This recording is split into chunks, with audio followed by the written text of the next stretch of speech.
I don't know what I think about a lot of that stuff.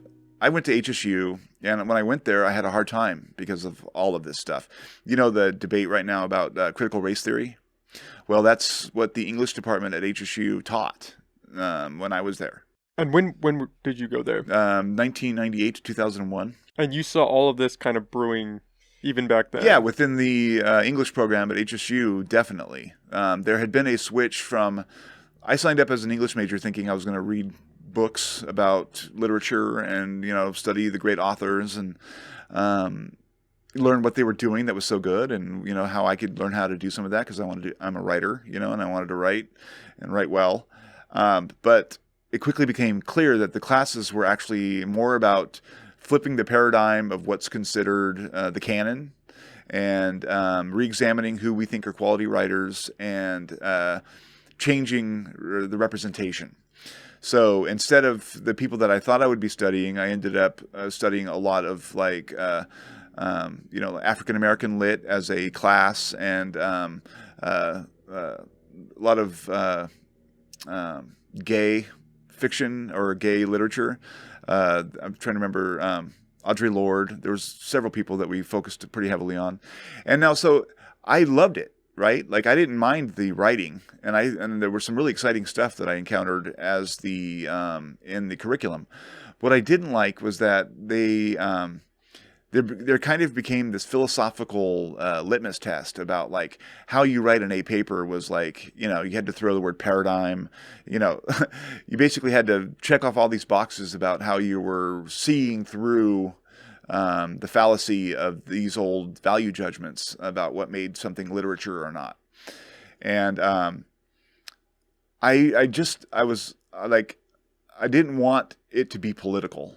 It wasn't even necessarily that I disagreed with what they were saying as much as it was like, I thought we were going to study writing and like what's good about writing and how to interpret it. But the focus was, there was even a movement at one point to change it from the English program to cultural criticism, where you could just basically you'd analyze text to pull out how language is used to perpetuate authority and power relationships, and to determine what it's saying about the society overall. So I saw that coming, but so how do you handle something though where all of that is true? Right? People have been oppressed. That has happened. Whole groups of people were excluded from, the attention of the masses because they weren't published or they weren't put in front of people in schools. Basically people were denied access to some serious genius from a lot of these groups. That being said, that doesn't in any way lessen the genius of, the Hemingways or the Faulkners or the classic, old white man authors that were so prevalent, in the mid 20th century. How do we accommodate both? My thinking is that we should include more, but not reject things necessarily because of who wrote them. And that's kind of where I ended up at the end of that program. But it's an interesting dilemma. It's like, those things happened. To some extent, that needs to be ameliorated. The canon needs to be broadened.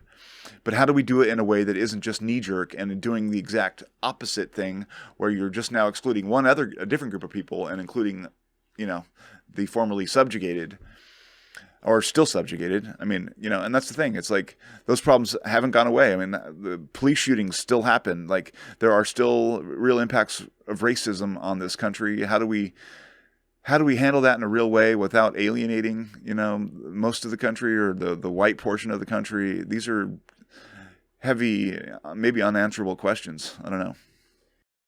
Well, it's difficult in that nobody wants to acknowledge people are not black and white. Mm-hmm. That there is a good and there is a bad. Like, take George Washington. There was a time where people wanted to cancel him because... Yeah. People still do. Yeah, because of his ties to slavery. Yeah. But are we just going to wash him out from history, even though he, was our first president, helped found the country? Did great things. Did great things. Yeah. We're just going to wash that because he was in a time period that we don't understand and did things that we can't relate to?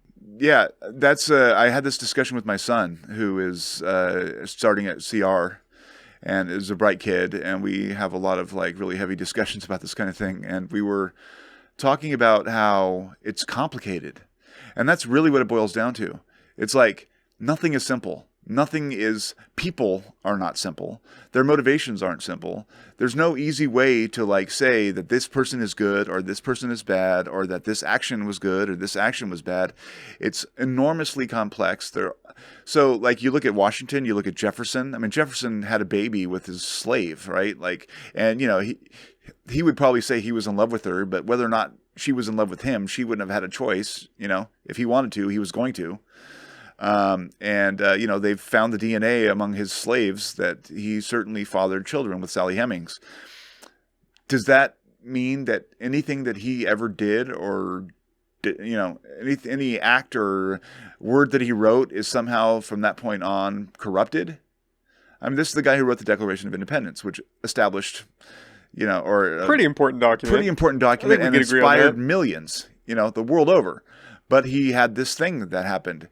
I mean, so I guess from my mind, you have to, you know, acknowledge the things that he did and that he was not the perfect person. He's not the godlike, you know, founding father on the hill. I think we need to do away with that notion that these people are beyond reproach, which I think that, you know, sometimes now there's this culture of worship around the founding fathers. It's like with originalism and the Supreme Court. It's like they deify these movements and the history when, you know, they are human. So they did things that were good. They did things that were bad. They were both, you know, inspired and, you know, sometimes scandalous. They're just like every human being that's alive today. So you have to take the good with the bad. But people, it's not easy to do that because you either want to root for a side or you want to root against a side. And that's where those debates have ended up, you know. It's sad. Yeah, it is. It's a sad time for discourse. It is. And for history. That's the crazy thing is most people don't even understand history, myself included for the most part. And yet they just pick these points and attack them and want to tear them down. And it's back to the moving goalpost thing. There's never enough. It's never going to be enough. If we pull down all the statues of the past presidents, if we rewrite history, it's not going to stop. It's just going to move on to the next thing. Yep. The next battle, the next cross we have to bear. Yep. And the way that our society seems to have worked, it's like things come into vogue and then things go out of vogue. So almost just as fast. Yeah, and so it's like I think we should be careful about like how far we go into each of these like, you know, trendy ideas about various things, realizing that the people who follow us aren't necessarily going to feel the same. And if we're trying to limit what the people who follow us can think about certain things, then that's a problematic notion. You know what I mean? It's like, are we taking down, you know, statues of former presidents because we don't want anyone following us in the history of the United States to ever look on these people and think, oh, what a genius because he had done this, this, and this? Well, who are we to say how these people should feel about anything or how anybody should feel? At the same time, you know, having bases named after Confederate generals and people who fought a war to defend, you know, that institution and who were rebellious against the United States, that doesn't make much sense. Again, it's all complicated, you know.